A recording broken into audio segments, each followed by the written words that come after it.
Penginderaan mata kuliah Psikologi Pendidikan. Kelompok 1.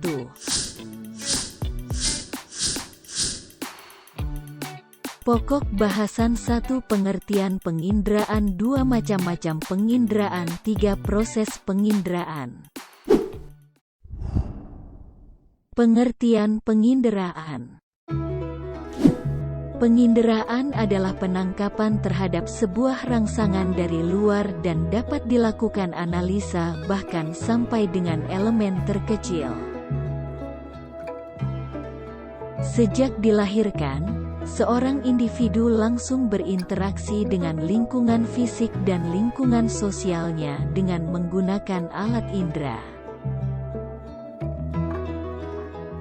Dalam mengenali dirinya sendiri maupun keadaan sekitar sangat berkaitan dengan persepsi. Karena itu proses penginderaan tidak dapat lepas dari proses persepsi, dan proses penginderaan merupakan proses pendahulu dari proses persepsi. Proses penginderaan akan selalu terjadi setiap saat, pada waktu individu menerima stimulus melalui alat inderanya, melalui reseptornya. Alat indera merupakan penghubung antara individu dengan dunia luarnya. Proses penginderaan juga erat kaitannya dengan psikologi lingkungan yang ada di sekitar tempat tinggalnya, ataupun hal lainnya yang berkaitan dengan sebuah proses di dalam penginderaan yang berkaitan dengan sebuah persepsi. Yang namanya proses penginderaan memang akan selalu terjadi, karena setiap individu memang membutuhkan stimulus.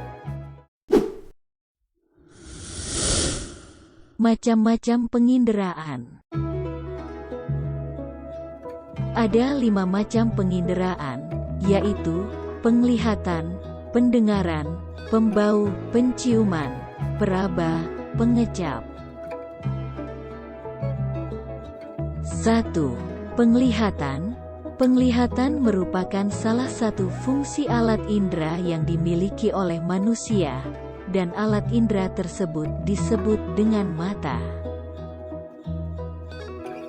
Di mana prosesnya sendiri terjadi dikarenakan adanya sebuah rangsangan yang berupa sebuah gelombang atau cahaya yang masuk ke dalam bola mata, kemudian melalui bagian-bagian lainnya, sehingga dari proses tersebut menuju ke dalam retina lalu diteruskan ke otak sehingga membuat kita dapat melihat nantinya.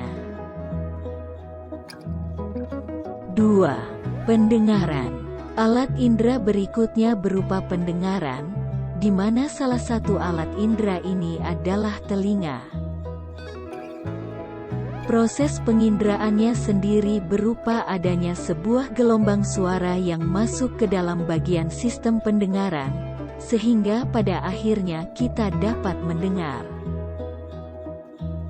Apabila manusia tidak bisa mendengar, ada kemungkinan dalam ini terjadi kerusakan pada indera pendengarnya, sehingga tidak ada hubungan yang berkesinambungan dengan fungsi penerus dari rangsangan tersebut. 3. Pengecap. Untuk penginderaan yang berikutnya adalah alat pengecap. Alat pengecap ini berupa lidah.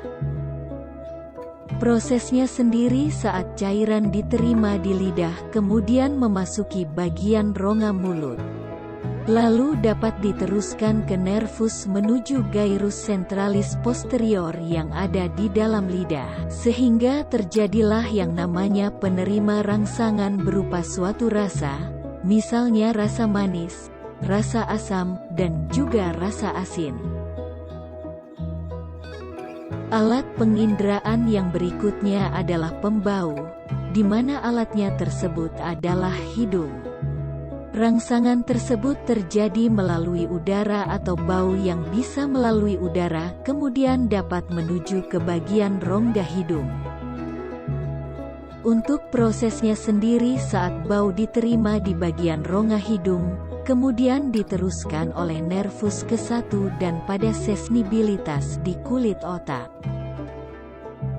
5. Peraba. Untuk indera perabaan adalah kulit. Dalam hal ini terjadinya suatu proses rangsangan kemudian diterima oleh tubuh manusia, di mana rangsangan tersebut berupa termis, mekanis, cahaya, kemis dan juga elektris.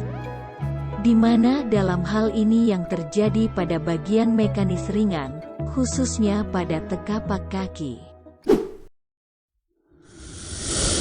Proses penginderaan. Di dalam psikologis terdapat juga yang namanya sebuah aspek psikologis, dan hal tersebut berkaitan dengan sebuah proses penginderaan. Dan teori persepsi di dalam psikologis yang berhubungan dengan perilaku, diantaranya perhatian, persepsi, stimulus. Perhatian merupakan sebuah pemusatan energi psikis yang di dalamnya tertuju pada bagian objek-objek dan cukup banyak. Juga dipengaruhi oleh sebuah kesadaran yang disertai dengan sebuah aktivitas yang dilakukannya. Namun dalam hal ini juga perhatian manusia juga cukup berpengaruh dengan penginderaan yang satu ini, di mana yang namanya perhatian sangat bergantung pada luas atau tidaknya sebuah objek. Persepsi merupakan sebuah penerimaan yang diketahui melalui beberapa hal dengan sebuah panca inderanya. Di dalam persepsi juga terdapat stimulus yang diorganisasikan. Lalu untuk selanjutnya diinterpretasikan sampai ke bagian individu dasar. Stimulus, di mana yang namanya stimulus akan sangat bergantung pada sebuah proses rangsangan. Tapi yang namanya stimulus juga tidak semua disadari oleh setiap individu. Dan memang harus dilakukan persepsi dengan sebuah kesadaran yang biasa disebut dengan ambang stimulus. Adapun hal-hal yang bisa menarik perhatian agar bisa terjadi persepsi harus dikaitkan dengan berbagai faktor. 1. Ukuran dari sebuah stimulus. 2. Intensitas atau kekuatan dari stimulus.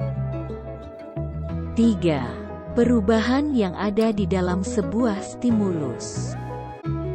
4. Adanya sebuah pertentangan yang sangat kontras dengan sebuah ukuran stimulus. Sekian presentasi dari kami, jangan lupa subscribe dan like. Terima kasih.